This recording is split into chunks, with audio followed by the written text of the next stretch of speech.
मुझे चांद से नफरत है। मैं इससे खौफ खाता हूँ क्योंकि जब ये कुछ जाने पहचाने और महबूब मनाजिर पर चमकता है तो बाज़ औक़ात ये उन्हें अजनबी और मकरूह बना देता है।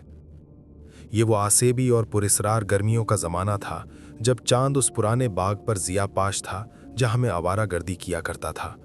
नशीले फूलों और सब्ज़ व शादाब पत्तों के हब्स ज़दा समंदरों का वो तैफ़ी मौसम जो वहशी और रंगारंग ख्वाब लाता है।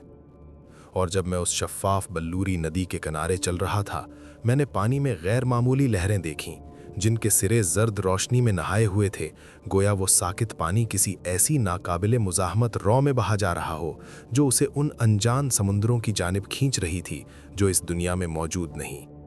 खामोश और चमकता हुआ, रोशन और पुरनहूसत, वो चांद का मारा पानी न जाने किस जानिब तेजी से रवां था,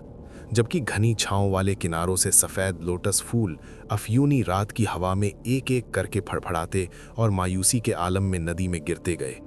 और मेहराबदार मनकूश पुल के नीचे खौफनाक अंदाज में चक्कराते हुए बह गए और पुरसकून मुर्दा चेहरों की मनहूस ताबेदारी के साथ पीछे मुड़कर घूरते रहे। और जैसे ही मैं साहिल के साथ साथ भागा, गाफिल कदमों से सोते हुए फूलों को रौंदता हुआ और नामालूम चीज़ों के खौफ और मुर्दा चेहरों की कशिश से दीवानावार, मैंने देखा कि इस चांद के नीचे इस बाग का कोई इख्तिताम न था,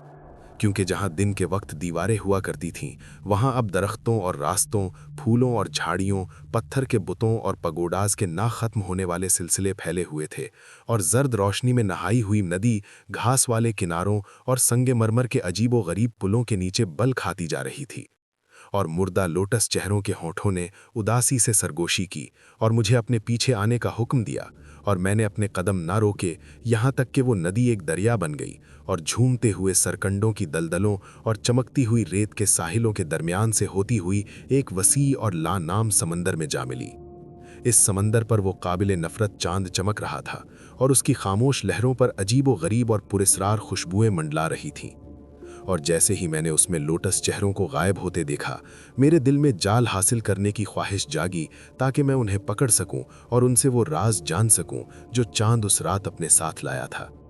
लेकिन जब चांद मगरिब की तरफ ढल गया और साकित लहरें उस बरहम और उदास साहिल से पीछे हटीं, तो मैंने उस रोशनी में पुराने मीनार देखे जिन्हें लहरों ने तकरीबन बेनकाब कर दिया था, और सफ़ेद सुतून जो जब्ज़ काई की लड़ियों से सजे हुए थे। और ये जानते हुए कि इस गर्क शुदा मकाम पर तमाम मुर्दा लोग जमा हो चुके हैं, मैं कांप उठा और मेरी ख्वाहिश ना रही कि मैं दोबारा उन लोटस चेहरों से कलाम करूं। ताहम जब मैंने समंदर में बहुत दूर एक सियाह कॉन्डोर को आसमान से उतरते हुए एक वसी चट्टान पर सुकून तलाश करते देखा, तो मैंने चाहा कि काश मैं उससे सवाल कर सकता और उससे उन लोगों के बारे में पूछता जिन्हें मैं उनकी ज़िंदगी में जानता था। ये मैं उससे ज़रूर पूछता अगर वो इतनी दूर न होता, लेकिन वो बहुत दूर था, और जब वो उस देव हैकल चट्टान के करीब पहुंचा तो वो बिल्कुल नजरों से ओझल हो गया। चुनांचे मैंने इस डूबते हुए चांद के साये में लहरों को उतरते हुए देखा और उस मुर्दा टपकते हुए शहर के मीनारों, बुर्जों और छतों को चमकते हुए देखा। और जैसे ही मैंने मुशाहिदा किया, मेरे नथनों ने दुनिया भर के मुर्दों के ताफ़ुन और उस बदबू के आगे बंद होने की कोशिश की जो खुशबुओं पर गालिब आ रही थी,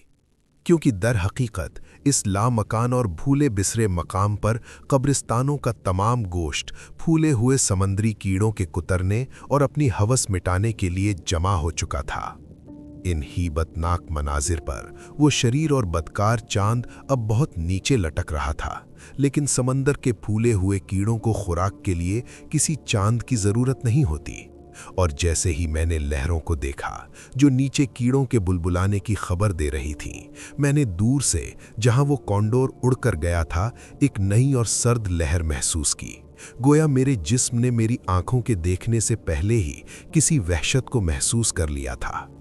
और मेरे जिस्म का ये लरजना बिला वजह न था, क्योंकि जब मैंने अपनी नज़रें उठाईं तो देखा कि पानी बहुत नीचे उतर चुका था और उस वसी चट्टान का बहुत सा हिस्सा ज़ाहिर हो चुका था जिसका किनारा मैंने पहले देखा था। और जब मैंने देखा कि ये चट्टान दरअसल एक लर्ज़ाखेज़ आइकन, मूर्तियों या बुत का सिया बेसाल्ट पत्थर का ताज थी جس کی دیو हैकल पेशानी अब मध्यम चांदनी में चमक रही थी और जिसके मकरूह खुर मीलों नीचे जहन्नमी कीचड़ को खुरच रहे होंगे, तो मैंने चीखा और चिल्लाया कि कहीं वो छुपा हुआ चेहरा पानी से ऊपर ना आ जाए और कहीं वो छुपी हुई आंखें उस मक्कार और दगाबाज जर्द चांद के ढलने के बाद मुझे ना देख लें। और उस बेरहम चीज से बचने के लिए मैं खुशी से और बिला हिचकिचाहट उन बदबूदार कम गहराई पानियों में कूद गया, जहां काई ज़दा दीवारों और गर्कशुदा गलियों के दरमियान मोटे ताज़े समंदरी कीड़े दुनिया के मुर्दों की दावत उड़ा रहे हैं। ताहम हमने वादा किया था, तो बस यही इसका इख्तिताम था।